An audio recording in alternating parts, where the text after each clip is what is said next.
112 хүн дотор 2 улсын их хурлын гишүүн.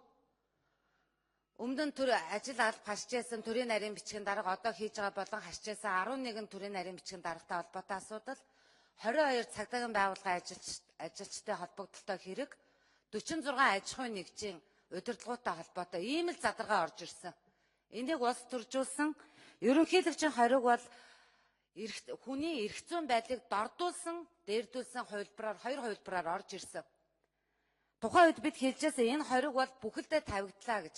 Тэгтэл хэсэгчсэн гэж яриад байсан. Өнөөдөр хэн ямар хүн гарваа, хинч гараагүй. Дээрдүүлсэн зүйлийг бид нар эрх зүйн байдлын дээрдүүлсэн зүйлийг хууль зүйн байнгын орон дээр ярилцаад хүлээж авсан олонхийнхаа саналаар энэ бол байж байна, болж байна. Харин дордуулсан зүйл дээр нь бид ярилцаад хүлээж аваагүй.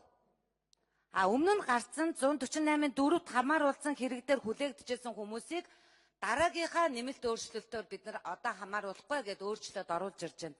Энэ нь өөрөөр хэлбэл эрх зүйн байдлын дордуулсан хуулийг бид өнөөдөр анх удаа оруулж ирж хэлэлцлээ.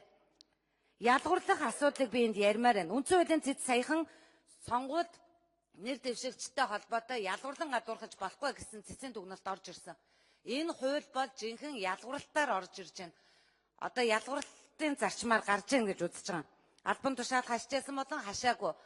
Яагаад өнөөдөр аж ахуй тэр 112 хүн дотор байгаа аж ахуй нэгж 46 аж ахуй нэгж халбогдсон бэ гэвэл төрөөс ямар ч хамааралгүйгээр тэдгээр хүмүүс үйл ажиллагаа явуулсан, үйл ажиллагаа явуулж байх хугацаанд нь хүндрэл бэрхшээл тулгамдсан янз бүрийн асуудал тулгарсан ингээд авилгатай тэмцэх газар.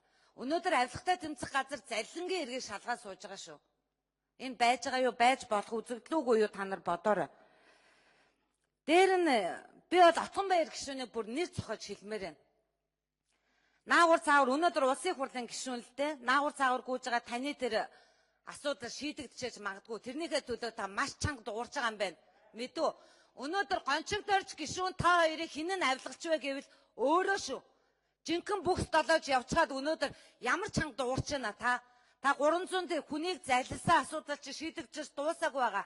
Бид нар өнөөдөр энэ дээр хэнийг ч ялгарлахгүйгээр танийг ч гэсэн энд хамааруулна гэж бодож явж ирсэн заяа. Гэтэл та өнөөдөр маш чанга дуурч өөрийнхөө төлөө маш сайн гүйлээ заяа. Өнөөдөр 16 оны сонгуулийн өмнө таны энэ холбогдлолтой хэрэг чинь босгоо шалганаа. Та өнөөдөр дуусчихна гэж хөнгөмсгөөр битгий найд. Битгий хайхрамжгүй ханд. Миний хэрэг болж ивэл бусд нь хамаагүй гэж битгий ийм муухай амин хувиа хичээж ханд заяа. Өнөөдөр 8,000 энэ өршөөлийн хувьд 8,000 хүнд хамааралтай болохоос биш тань шиг хүмүүст хамааралтай биш. Үнэхээр тэгэж их чанга хашгирмаар байвал энд байгаа төрийн албаагч энд улсын хурлын гишүүн, засгийн газрын гишүүн, төрийн нарийн бичгийн дарга нар хамааралгүйгээ гаргаад хашгирч байгаа гаргачихгүй яасан. Зөвхөн өөрийнхөө төлөө. Өнөөдөр та за зүгээр үндэл би гайхаж байна таныг. Жинхэнэ бүс долоож явж байгаа юм байна. Өөрийнхөө төлөө хэнийг ч худалдахад бэлэн байгаа юм байна. Харамсаж байна танд. Та нар эмгэнэл их илэрхийлээ гэдэг юм байлаа. Би таны өмнөөс эмгэнэл илэрхийлээ. Үнэнч тууштай байж чаддаггүй, урвж шарвдаг, хүнийг худалддаг, амжилттай байгаа үед